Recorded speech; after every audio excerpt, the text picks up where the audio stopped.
Good morning, friends. We are back, and let's take another minute or two or more with Mark and have a little more front porch philosophy about real estate. So, a lot of times we have this conversation with sellers about getting the first offer, but I want to talk to buyers about buying the first house they look at. No way, right? We're not going to do that. We are going to get in the car and look at 70 houses and make a good, educated decision. That's what we always think about. That's what's on our mind, right? A few years ago, Keith Schofield and I, just out of curiosity, ran some figures to see how many houses we showed on average before a buyer actually made a decision. And then to our amazement, it was less than 2 houses, which of course caused me to think, how is that possible that we are showing so few homes before we make a decision? So I went back and I looked at what exactly is going on in the home buying process, because we always have this, like I started out with, this opinion that we're going to look at a ton of homes and we're going to make an educated process.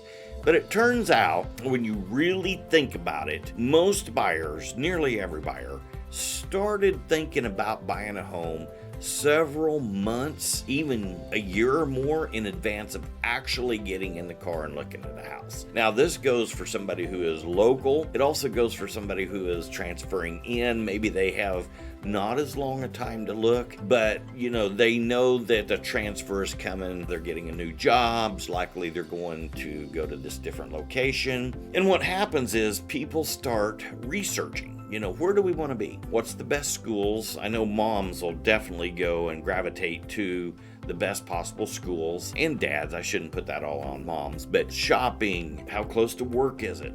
How far do we have to travel to get to work? What type of recreation is in the area, and how does that apply to our family? Do they like to boat? Is it within 30 minutes of a lake? Do they like to camp? Is sports teams, what kind of little league teams are in an area? All these things people start looking at, and their online check-in, driving neighborhoods, asking friends. When you're at work, at lunch break, you stop and you go through some 360 tours of houses in a neighborhood that's piqued your interest. And then next Sunday after church, you say, hey, honey, let's get in the car and drive back over there in Sandy Bluffs neighborhood. I just want to look at it again.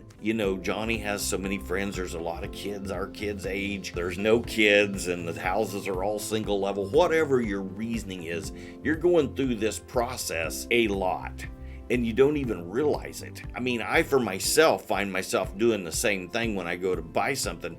I'm online researching, I'm checking prices, I'm seeing what people say, quite a ways before I actually make the process. So as people are carving this all down and chewing it up and picking a neighborhood, then they start getting down to the minutia of decision making, like we have to have this many bedrooms. We decided we don't want a house that's 30 years old because we just don't want to have to deal with possible siding issues or older furnace and air conditioner issues. Or maybe they do want that because they want to buy something and build a little equity into it themselves. All these things come into play. Which way do they want the house to face? Does it have a big window for their favorite Christmas tree? Because that's a big season. Does the patio face east or west? How big is the garage? Is there room to do projects? All these things come into play. And then at some point, they've been pre-approved, not completely aware that all the time they're closing on themselves. They go and call their real estate agent. And they call up and they say, hey, Mark, we bought that house off you 10 years ago and we've just outgrown it. We have kids now and we're looking for this. And we seen this one and we wanted to go look at it. And that's where the 1 or 2 houses come into play. And let me talk to you about the dynamic of why sometimes the first house you look at is the one you ought to buy. What I found was this. With anything else you buy, for instance, if you wanted to go buy a white Ford pickup, we could start on this side of town and we could drive all the way across the other side of town. And between here and there's plenty of dealerships. We could pick and choose from a variety of white Ford pickups.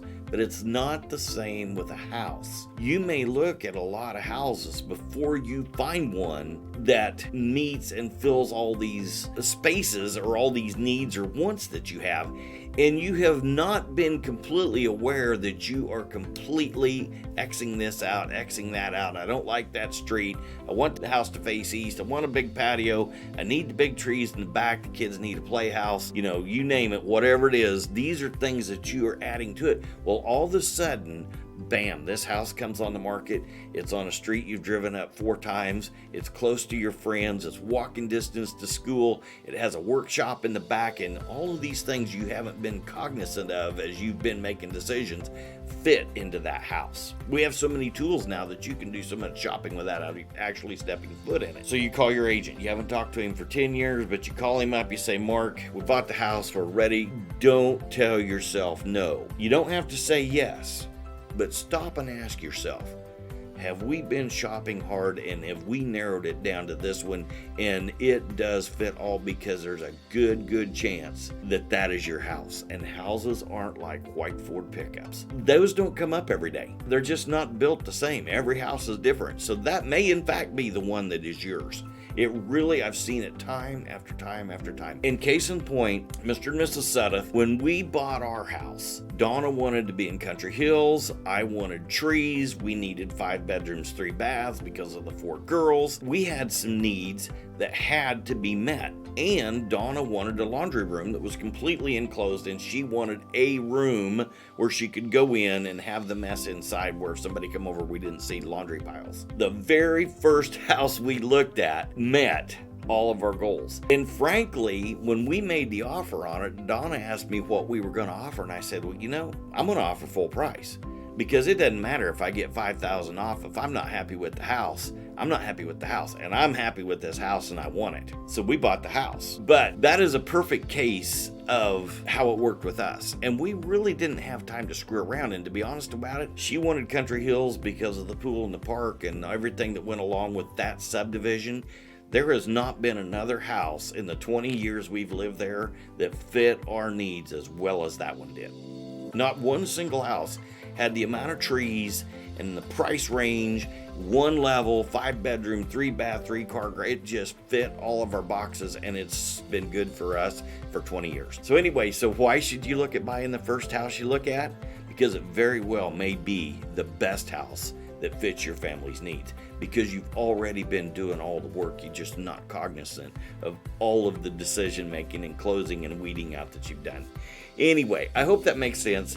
And as always, I want to hear your opinion. If you disagree with me, that's fine as well. I love to hear everybody's point of view because I learn from that. My opinions are my opinions, but after 30 years of experience, I've found there are just some things that happen a certain way.